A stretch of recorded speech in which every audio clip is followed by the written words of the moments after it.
آج ہم ننکانہ صاحب کا رخ کر رہے ہیں۔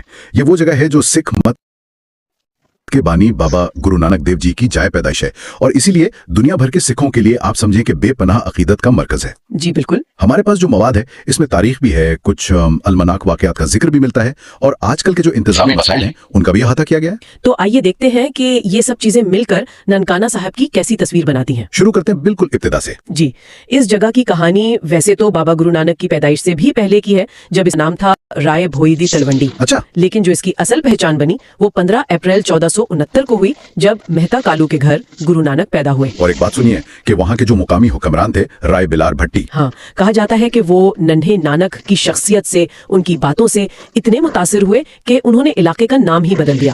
پہلے نانک آنا یعنی نانک کا علاقہ، اور پھر وہ بگڑ کر ننکانہ بن گیا۔ واہ! اور بابا نانک کی تعلیمات تو آج بھی بہت متعلقہ ہیں، توحید، انسانی برابری، محبت، اور یہ جو ذات پات کا نظام تھا۔ جی، اس سے نفرت، بت پرستی سے انکار، یہ سب ان کی بنیادی تعلیمات تھیں۔ ایک واقعہ بہت مشہور ہے ان کا، سچا سودا۔ ہاں، وہ بہت دلچسپ ہے۔ جب کاروبار کے لیے پیسے ملے تو انہوں نے وہ بھوکے سادھوؤں کو کھانا کھلانے پر لگا دیے۔ یہ بظاہر تو چھوٹی بات لگتی ہے، لیکن اس سے ان کی سوچ کا پتہ چلتا ہے نا۔ بالکل، یہ عملی تعلیمات کا نچوڑ ہے۔ ان کے نزدیک انسان کی خدمت، کسی بھوکے کا پیٹ بھرنا، یہ دنیا کے کسی بھی نفع نقصان سے بڑا سودا تھا۔ یہ صرف کوئی رحم دلی نہیں تھی، یہ ایک پیغام تھا کہ وسائل کو منصفانہ طور پر تقسیم کیا جائے، ضرورت مندوں کو ترجیح دی جائے۔ اور انہوں نے صوفیاں سے بھی اثر لیا، جیسے بابا فرید کا ذکر آتا ہے۔ جی، اور حضرت میاں میر رحمت اللہ سے بھی عقیدت تھی۔ علم کی تلاش میں دور دور تک گئے، حجاز کا سفر کیا، بغداد گئے۔ اور زبان کے معاملے میں ان کا کردار بڑا اہم تھا۔ ننکانہ میں ہی گردوارہ پٹی صاحب ہے۔ جی، وہ جگہ جہاں انہوں نے خود تعلیم حاصل کی اور پھر بعد میں وہاں گرمکھی سکھائی۔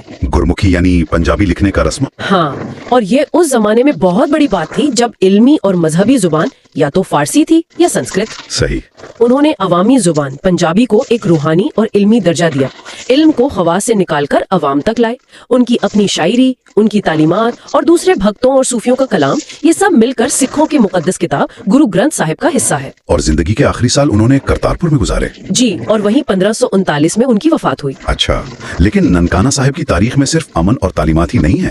مہاراجہ رنجیت سنگھ کے دور کے بعد خاص طور پر 20ویں صدی میں ایک بہت ہی پرتشدد واقعہ بھی پیش آیا، ساکا ننکانہ صاحب۔ جی، فروری 1921 کا واقعہ۔ یہ سکھ تاریخ کا ایک بہت ہی سیاہ باب سمجھا جاتا ہے۔ اس کا پس منظر کیا تھا؟ پس منظر یہ تھا کہ اس وقت بہت سے گردواروں پر مہنتوں کا قبضہ تھا۔